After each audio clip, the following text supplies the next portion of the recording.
வணக்கம். இது ஐபிசி தமிழின் செய்தி நேரம். முதலில் தலைப்புச் செய்திகள்.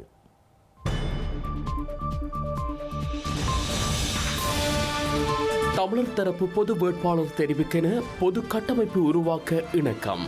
பேச்சுக்களை நடத்த 11 பேர் கொண்ட குழுவும் நியமனம். தென்னிலங்கையின் இன ஒடுக்குமுறையை இல்லாது செய்ய ஓரணியில் திரள வேண்டும். தமிழ் தேசியத்தை நேசிக்கும் கட்சிகளுக்கு செல்வம் அழைப்பு. சொத்து பரிசு மற்றும் பரம்பரை வரியை அறிமுகப்படுத்த ஸ்ரீலங்கா அரசு திட்டம். வருமானத்தை அதிகரிக்கும் நோக்குடன் நடவடிக்கை.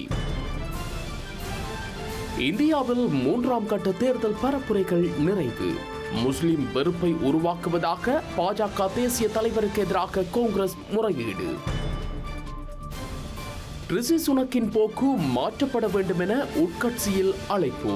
தேர்தல் தோல்விக்கு பின்னர் முன்னாள் உள்துறை அமைச்சர் விமர்சனம்.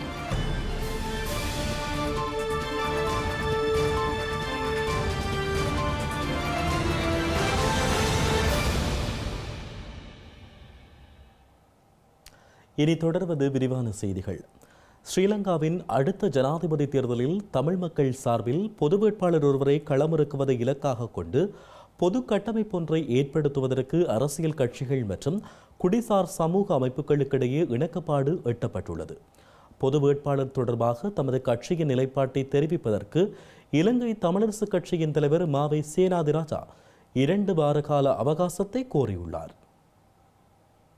இலங்கையில் இந்த ஆண்டு நடத்தப்படவுள்ள ஜனாதிபதி தேர்தலில் அதிகபட்சமாக மும்முனை போட்டியொன்று உருவாகுவதற்கான சாத்தியக்கூறுகள் காணப்படுகின்றன. அந்த வகையில் இந்த தேர்தலில் தமிழ் மக்களின் வாக்குகள் என்பது தீர்மானம் மிக்கதாக அமையும் என அரசியல் ஆய்வாளர்கள் குறிப்பிடுகின்றனர். இந்த நிலையில் நாட்டில் ஏற்பட்டுள்ள பொருளாதார நெருக்கடி காரணமாக தமிழ் மக்களுக்கான அரசியல் தீர்வு பிரச்சினை மழுங்கடிக்கப்பட்ட ஒன்றாக மாறியுள்ளது. குறிப்பாக 2048ஆம் ஆண்டு இலங்கையை அபிவிருத்தி அடைந்த நாடாக மாற்றும் நோக்குடன் ஸ்ரீலங்கா ஜனாதிபதி ரணில் விக்ரமசிங்கே செயற்பட்டு வரும் நிலையில் தமிழ் மக்களுக்குள்ள பிரச்சனையினை தேசிய மற்றும் சர்வதேச அரசியலில் வலியுறுத்தி கூறுவதற்கு எதிர்வரும் தேர்தல் மிக முக்கிய வாய்ப்பாக அமையும் என கருதப்படுகின்றது. தமிழ் மக்கள் இறைமையுள்ள தேசத்திற்குரிய தேசிய இனம் என்பதை எடுத்துக்காட்டும் வகையில் தமிழர் தரப்பிலும் ஜனாதிபதி தேர்தலில் பொது வேட்பாளர் ஒருவரை நிறுத்துவது தொடர்பான விடயம் முக்கியத்துவம் பெற்றுள்ளது. இதுகுறித்து யாழ்ப்பாணத்தில் உள்ள தனியார் விடுதியில் அரசியல் கட்சிகள் மற்றும் குடிசார் அமைப்புகளின் பிரதிநிதிகள் இணைந்து சந்தித்து கலந்துரையாடியுள்ளனர். இந்த கலந்துரையாடலில்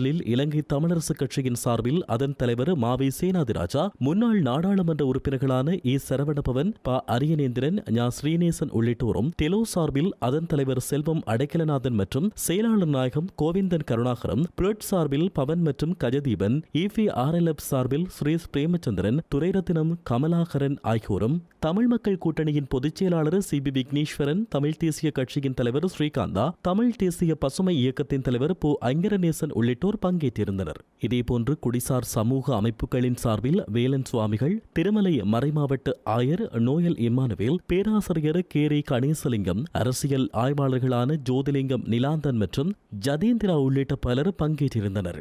முதலில் அரசியல் கட்சிகளின் பிரதிநிதிகளுக்கும் குடிசார் பிரதிநிதிகளுக்கும் இடையில் ஜனாதிபதி தேர்தலில் தமிழ் பொது வேட்பாளர் ஒருவர் நிறுத்தப்பட வேண்டியதன் அவசியம் மற்றும் வவுனியாவில் குடிசார் அமைப்புகள் ஒன்று கூடி முடிவெடுத்த விடயங்கள் தொடர்பில் கலந்துரையாடப்பட்டது. பொது வேட்பாளர் விடயத்தை ஏற்றுக்கொண்ட மாவை சேனாதிராஜா இந்த விடயத்தில் கட்சியின் மத்திய குழு கூடி கலந்துரையாடிய பின்னர் இறுதி முடிவை 2 வாரங்களுக்குள் தெரிவிப்பதாக குறிப்பிட்டுள்ளார். தமிழ் தேசிய மக்கள் முன்னணி தேர்தலை புறக்கணிப்பதாக அறிவித்தாலும் அவர்களுடனும் பொது வேட்பாளர் தொடர்பில் கலந்துரையாட வேண்டும் என குடிசார் சமூக அமைப்புகள் சார்பில் வலியுறுத்தப்பட்டுள்ளது. இதனையடுத்து பொது வேட்பாளரை தெரிவு செய்வதற்காக அரசியல் கட்சிகள் மற்றும் குடிசார் அமைப்புகளை உள்ளடக்கிய பொது கட்டமைப்பை உருவாக்குவதற்கு முன்மொழியப்பட்டது. இந்த கட்டமைப்பினை வினைத்திறனாக நிறுவுவதற்கு அனைத்து தரப்பினருடனும் பேச்சுவார்த்தைகளை நடத்துவதற்காக 11 கொண்ட குழு ஒன்று அமைக்கப்பட்டுள்ளமை குறிப்பிடத்தக்கது. தமிழ் தேசியத்தை நேசிக்கும் அனைத்து கட்சிகளும் ஓரணியில் பயணிப்பதனூடாக தென்னிலங்கை சக்திகளின் இன ஒடுக்குமுறையினை இல்லாது செய்ய முடியும் என டெலோ கட்சியின் தலைவரும் நாடாளுமன்ற உறுப்பினருமான செல்வம் அடைக்கலநாதன் தெரிவித்துள்ளார். தமிழீழ விடுதலை இயக்கத்தின் தலைவர் ஸ்ரீ சபாரத்னத்தின் 38வது ஆண்டு நினைவு தினத்தில் கலந்து கொண்டு உரை நிகழ்த்தும் போதே செல்வம் அடைக்கலநாதன் இவ்வாறு தெரிவித்தார். யாழ்ப்பாணம் கொக்குவில் பகுதியில் ஸ்ரீ சபாரத்தினம் கொலை செய்யப்பட்ட இடத்தில் 38வது ஆண்டு நினைவஞ்சலி நிகழ்வு இடம்பெற்றது. இதன்போது ஈகைச் சுடர் ஏற்றப்பட்டு ஸ்ரீ சபாரத்தினத்தின் உருவப்படத்திற்கு மலர் மாலை அணிவித்து மலரஞ்சலியும் செலுத்தப்பட்டது. மட்டக்களப்பு மாவட்ட நாடாளுமன்ற உறுப்பினர் செல்வம் அடைக்கலநாதன், கோவிந்தம் கருணாகரம், டெலோ இயக்கத்தின் உறுப்பினர்களான விந்தன் கனகரத்தினம், தியாகராஜ நிரோஷ், துரைராஜா ஈசன் உள்ளிட்ட பிரமுகர்களும் கலந்து கொண்டனர். எங்களுடைய மண்ணையும் எங்களுடைய மக்களையும் அரசியல் ரீதியாக தென்னிலங்கை சக்திகள் எங்களுடைய தேசத்திலே இழைக்கப்படுகின்ற அநீதிகளை துப்பாக்கி சத்தம் இல்லாத சூழலை இல்லையே ஒழிய போர் சூழலுக்குள் தான் எங்களுடைய மக்கள் வாழ்ந்து கொண்டிருக்கின்ற இந்த சூழலில் நாங்கள் ஒற்றுமையாக எங்களுடைய இந்த மண்ணை காப்பாற்றுகின்ற போதுதான் எங்களுடைய மக்களை நெறிப்படுத்த முடியும்.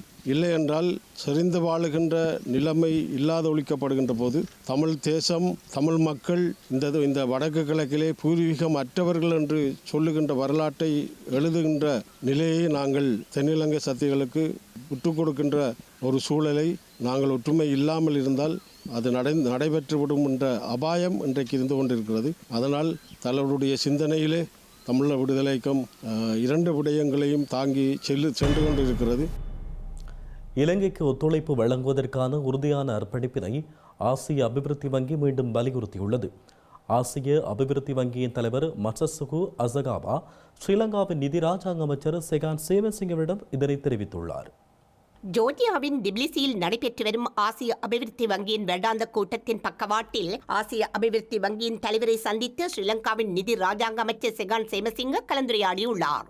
பொருளாதாரத்தில் ஏற்பட்டுள்ள நிலையான முன்னேற்றம் மற்றும் நிர்வாக ஆய்தறிதல் அறிக்கையில் உள்ள செயற்திட்டம் தொடர்பாக ஸ்ரீலங்கா அரசாங்கத்தையும் ஜனாதிபதி ரணில் விக்ரமசிங்கவையும் ஆசிய அபிவிருத்தி வங்கியின் தலைவர் பாராட்டியதாக ராஜாங்க அமைச்சர் குறிப்பிட்டுள்ளார். இந்த கலந்துரையாடலின் போது பொருளாதார நிலைத்தன்மையை மேம்படுத்துவதற்கும் வளர்ச்சியை ஊக்குவிப்பதற்கும் நிர்வாகத்தை வலுப்படுத்துவதற்கும் நடைமுறைப்படுத்தப்பட்டுள்ள சீர்திருத்தங்களை செகான் சேமசிங்க எடுத்துரைத்தார். மேலும் கடன் மறுசீரமைப்பு செயல்முறையின் முன்னேற்றம் குறித்து ராஜாங்க அமைச்சர் ஆசிய அபிவிருத்தி வங்கியின் தலைவருடன் கலந்துரையாடினார். அதேவேளையில் இலங்கையின் காலநிலை செழிப்பு திட்டத்தில் குறிப்பிடப்பட்டுள்ள மாற்றியமைக்கும் முன்முயற்சிகளை நடைமுறைப்படுத்துவதற்கான ஆதரவை பெற ஸ்ரீலங்கா ஆசிய அபிவிருத்தி வங்கியை அணுக விரும்புவதாகவும் நிதி ராஜாங்க அமைச்சர் மேலும் குறிப்பிட்டார். சொத்து வரியுடன் பரிசு மற்றும் பரம்பரை வரியினையும் அறிமுகப்படுத்த எதிர்பார்ப்பதாக ஸ்ரீலங்கா மத்திய வங்கி தெரிவித்துள்ளது. வரி வருமானத்தை அதிகரிக்கின்ற நோக்குடன் இந்த புதிய வரிகள் 2025ஆம் ஆண்டு கொண்டுவரப்படும் என்று மத்திய வங்கி கூறியுள்ளது.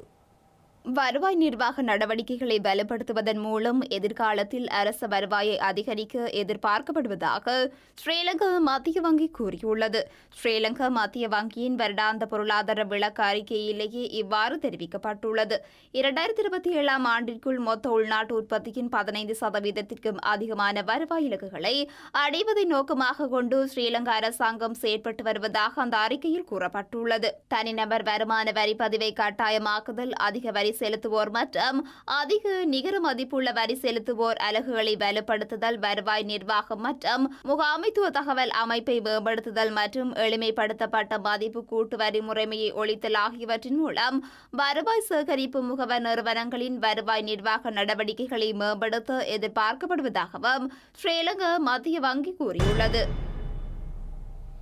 ஸ்ரீலங்கா அரசு வெளிநாடுகளுடன் ஒப்பந்தங்கள் மேற்கொள்ளும் போது வெளிப்படைத்தன்மையாக இருக்க வேண்டும் என தமிழ் தேசிய கூட்டமைப்பின் நாடாளுமன்ற உறுப்பினர் கோவிந்தம் கருணாகரம் தெரிவித்துள்ளார்.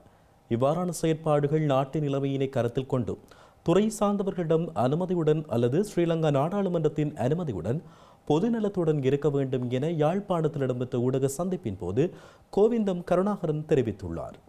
நாட்டின் தேசிய வளங்கள் வெளிநாடுகளிற்கு கொடுப்பதிலே எனக்கு உடன்பாடு இல்லை. இருந்தாலும் அரசு தற்போதைய பொருளாதார நிலைமை கருதி தேசிய வளங்களை விற்பதும் அல்லது வேறு விதமாக வெளிநாடுகளுடன் ஒப்பந்தங்கள் செய்து கொண்டிருப்பதும் வெளிப்படைத்தன்மையாக இருக்க வேண்டுமே ஒழிய இரகசியமாக தாங்கள் நினைத்தவாறு ஜனாதிபதியோ அல்லது சம்பந்தப்பட்ட துறைசார் அமைச்சரோ அல்லது திணைக்களங்களின் தலைவர்களோ முடிவெடுப்பதை ஏற்றுக்கொள்ள முடியாது. வெளிப்படைத்தன்மையாக நாட்டின் நிலைமை கருதி அதற்குரிய துறை சார்ந்தவர்களிடம் அனுமதியுடன் அல்லது பாராளுமன்றத்தின் அனுமதியுடன் பொதுநலன் கருதி செயற்பட வேண்டும். இலங்கைக்கு ரசாயன உரம் இறக்குமதி செய்யப்படுவதை தடை செய்ய ஸ்ரீலங்காவின் முன்னாள் ஜனாதிபதி கோட்டாபய ராஜபக்ஷ முன்னெடுத்த நடவடிக்கையின் காரணமாக 240 மில்லியன் ரூபாவுக்கும் அதிகமான தொகை நஷ்டம் ஏற்பட்டுள்ளதாக பேராதனை பல்கலைக்கழகம் சுட்டிக்காட்டியுள்ளது. ரசாயன உரங்களை தடை செய்யும் கோட்டாபய ராஜபக்ஷவின் தன்னிச்சையான தீர்மானத்தினால் கடந்த வருடம் நெல் மற்றும் தேயிலை உற்பத்தி குறைவடைந்துள்ளதாக பல்கலைக்கழகத்தின் புள்ளிவிவர கற்கைகள் திணைக்களத்தின் பேராசிரியர் வசந்த அத்துக்கோரள குறிப்பிட்டுள்ளார். இலங்கையில் கடந்த ஆண்டு ஒவ்வொரு விவசாயியும் தனிப்பட்ட ரீதியில் சுமார் 1 லட்சம் ரூபாய் நஷ்டத்தை எதிர்நோக்க செய்ததாக பேராதனை பல்கலைக்கழகத்தின் புள்ளி விவர கற்கைகள் திணைக்களத்தின் பேராசிரியர் வசந்த அத்துக்கோரள தெரிவித்துள்ளார். பல்கலைக்கழகத்தின் பொருளாதார பிரிவு நடத்திய ஆய்வின் மூலம் இந்த தகவல் தெரிய வந்துள்ளதாக அவர் குறிப்பிட்டுள்ளார். கடந்த 2021 ஆண்டின் நெல் உற்பத்தியுடன் ஒப்பிடும்போது கடந்த ஆண்டில் 36% குறைவடைந்துள்ளதாக அவர் சுட்டிக்காட்டியுள்ளார். மேலும் ரசாயன உர இறக்குமதி மீதான தடை காரணமாக கடந்த ஆண்டு தேயிலை உற்பத்தி 47,000 மெட்ரிக் டன்னுக்கும் அதிகமாக குறைந்துள்ளதாக வசந்த அத்துக்கோரள தெரிவித்துள்ளார். குறைவடைந்த தேயிலை உற்பத்தி காரணமாக சுமார் 684 கோடி ரூபாய் நஷ்டத்தை இலங்கை எதிர்நோக்கியிருந்ததாகவும் அவர் குறிப்பிட்டுள்ளார். அத்துடன் இறப்பர் ஏற்றுமதி 1.8 வீதத்தாலும் தேங்காய் ஏற்றுமதி 5.9 வீதத்தினாலும் குறைவடைந்துள்ள நிலையில் மசாலா ஏற்றுமதி 18.9 வீதத்தாலும் மரக்கறி ஏற்றுமதி 6.6 வீதத்தாலும் குறைவடைந்துள்ளதாக அவர் தெரிவித்துள்ளமை குறிப்பிடத்தக்கது. தமிழர் தாயகத்தில் நில ஆக்கிரமிப்புகளை ஸ்ரீலங்கா தொல்லியல் திணைக்களம் முன்னெடுத்து வருவதான குற்றச்சாட்டுகள் முன்வைக்கப்பட்டு வருகிற நிலையில் குறித்த திணைக்களத்தில் ஊழியர் பற்றாக்குறை நிலவுவதாக துறைசார் அதிகாரி ஒருவர் தெரிவித்துள்ளார்.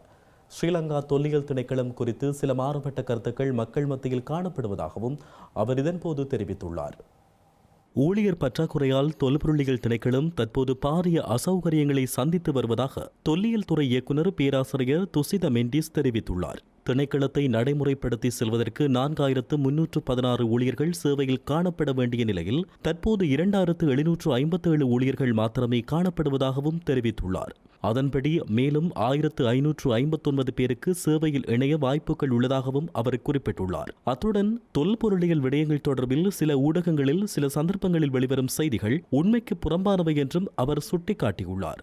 சில சிக்கல்கள் இருப்பினும் கூட அதிகளவிலான தொல்பொருள் இடங்களை அழிந்துவிட இடமளிப்பதாக சில ஊடகங்களில் வெளிவரும் செய்திகளால் முன்வைக்கப்படும் குற்றச்சாட்டுகளை ஏற்றுக்கொள்ள முடியாதென்றும் பேராசிரியர் துசித மெண்டிஸ் தெரிவித்துள்ளார்.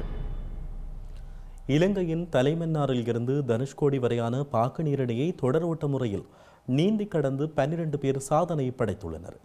நீந்தி சாதனை படைத்தோருக்கு அரிச்சல் முனையில் வைத்து சிறப்பான வரவேற்பு அளிக்கப்பட்டுள்ளது. மகாராஷ்டிரா மாநிலம் தானே பகுதியில் செயற்பட்டு வரும் ராம் சேது திறந்த நீர்நீச்சல் அறக்கட்டளையைச் சேர்ந்த 12 நீச்சல் வீராங்கனைகள் சுமார் 30 கிலோமீட்டர் தூரத்தை கொண்டு பாக்கு நீரிணை கடற்பரப்பினை நீந்தி கடப்பதற்காக இந்திய வெளிவிவகார அமைச்சு, ஸ்ரீலங்கா உயர்ஸ்தானிகர் அலுவலகம் மற்றும் பாதுகாப்பு அமைச்சு ஆகியவற்றிடம் அனுமதி கோரியிருந்தனர்.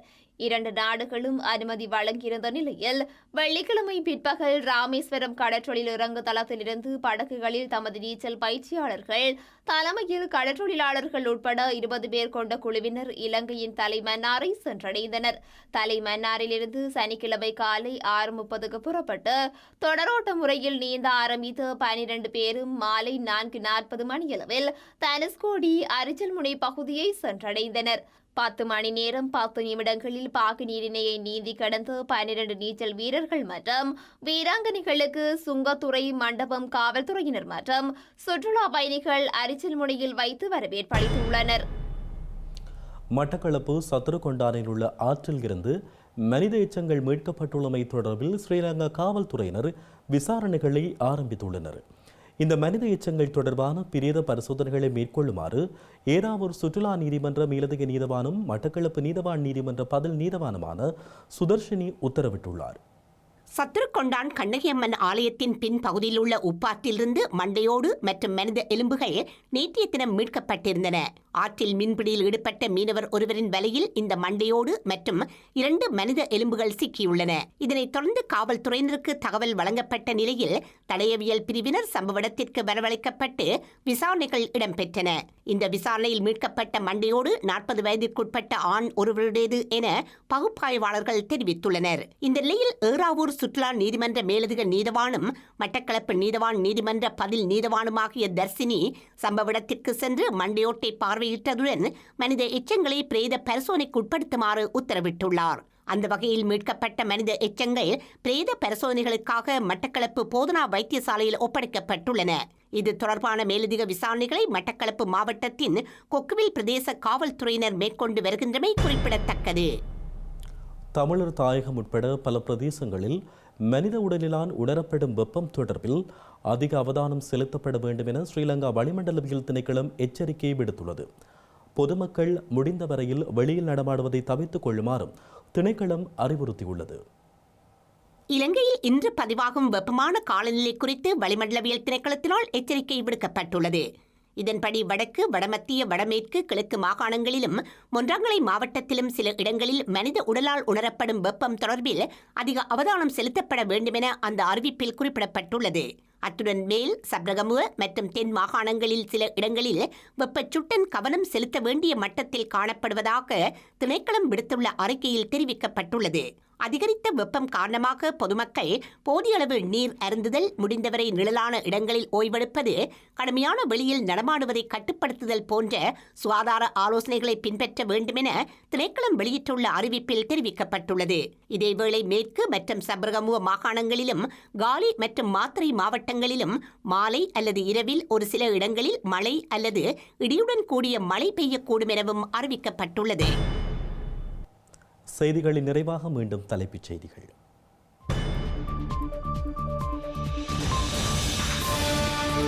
தமிழர் தரப்பு பொது வேட்பாளர் தெரிவிக்கென பொது கட்டமைப்பு உருவாக்க இணக்கம். பேச்சுக்களை நடத்த 11 பேர் கொண்ட குழுவும் நியமனம். தென்னிலங்கையின் இன ஒடுக்குமுறையை இல்லாது செய்ய ஓரணியில் திரள வேண்டும். தமிழ் தேசியத்தை நேசிக்கும் கட்சிகளுக்கு செல்வம் அழைப்பு.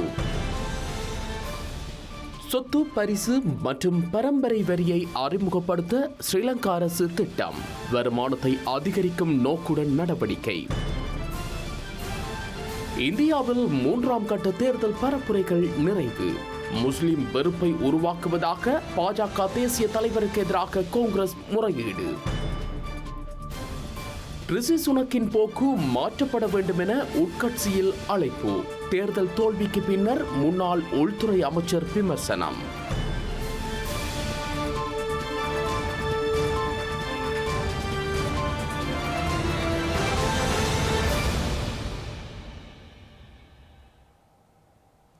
இத்துடன் ஐபிசி தமிழின் செய்தி நேரம் நிறைவடைகிறது. உடனுக்குடன் நீங்கள் செய்திகளை அறிந்து கொள்ள ibctamil.com என்கின்ற நமது இணையதளத்தினை பார்வையிடுங்கள். வணக்கம்.